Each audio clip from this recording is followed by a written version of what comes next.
મહાભારતની લડાઈ જ્યારે પૂરી થઈ ત્યારે અષ્ટામાને એમ થયું કે પાંડવોનો વંશ ન રહેવો જોઈએ, અને કાંક દુર્યોધનનો સાથ હતો. દુર્યોધન તડપતો હતો પણ મરતો નહોતો. એટલે આને વિચાર કર્યો કે 500 પાંડવોને હુત્તા મારી નાખવું, કારણ કે આ ધર્મની કોર ના તો અધર્મકોર થઈ ગયો હતો બ્રાહ્મણ, પણ અધર્મી બની ગયો હતો. પછી અષ્ટામાં એમ વિચાર કરીને અને પાંડવોને મારવા આવ્યો હતો. ભગવાન શ્રી કૃષ્ણ બધું જાણતા હતા. એને પથારીમાં જ હેરવણી ફેરવણી કરી નાખી ભગવાને રાતોરાત. પાંડવો હોતા હતા એના છોકરાને ફેરવી નાખ્યા, અને છોકરા હોતા હતા એના પાંડવોને હુરાઈ દીધા. આ રીતે ભગવાને હેરવણી ફેરવણી કરી નાખી, કારણ કે એ તો પોતાની માયા વડે બધું કરી શકતા હતા.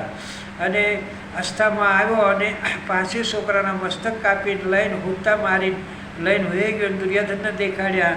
અને દુર્યોધનને તો કીધું કે તે મને મરતા મરતા ઓર પાપમાં નાખ્યો, કારણ કે તું પાંડવોના મસ્તક નથી લાવ્યો, એના છોકરાને મારીને ઓર મને અધર્મી બનાવી દીધો. એમ કહીને દુર્યોધનને તો પોતાનો દેહ છોડી મૂક્યો. અને અહીંયા અર્જુન અને પ્રતિજ્ઞા કરી કે જેને મારા છોકરાને માર્યા હોય એને લાવીને એનો અહીંયા હત્યા કરી નાખું, દ્રૌપદીને સામે લાવીને, એમ કહીને. અને અર્જુનજી ભીમને શ્રી કૃષ્ણ ભગવાન નીકળ્યા અને અષ્ટામાને પકડ્યો, અને ખબર પડી કે અષ્ટામાએ આ કાર્ય કર્યું છે. અષ્ટામાને પકડીને દ્રૌપદીની સામે લાવ્યા. ત્યારે દ્રૌપદી માતાએ એમ કીધું કે જાતનો બ્રાહ્મણ અને મારા છોકરાને તો મારી નાખ્યા, હું તો રોઉં છું, અને મારે એની માને નથી રોવરાય, એની ઉપરથી ગુરુપુત્ર છે, એટલે આને બીજો રસ્તો કરો. ત્યારે ભગવાન શ્રી કૃષ્ણે કીધું કે આને મરાય નહીં, બ્રાહ્મણ છે એટલે, અને એનો દંડ દેવો જરૂરી છે. તો એના મસ્તકના વાળ અડધા કાપીને અને કાઢી મૂક્યો. ભગવાને જીવતદાન દેવરાવ્યા, તોય આ મર્યા બરોબર થઈ જાય, પણ તોય આને હોરી ના વળી. એને ભર્મસ્ત્ર ચડાવી. એને ખબર હતી કે ઓત્રાના ગર્ભમાં ઓત્રા જે હતી અભિમન્યુની પત્ની, એના ગર્ભમાં દીકરો છે.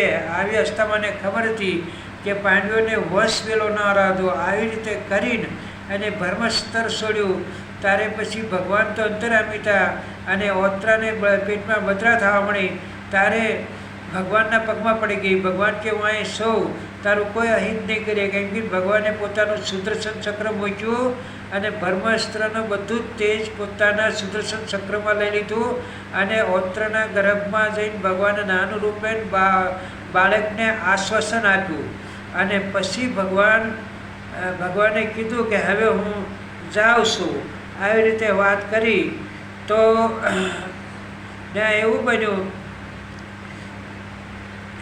અને તો પછી ઓત્રાની રક્ષા કરી ભગવાને, અને અષ્ટામાને પકડીને લાવ્યા પાછો. એના માથામાં મણી હતી, ભગવાને કાઢી લીધી.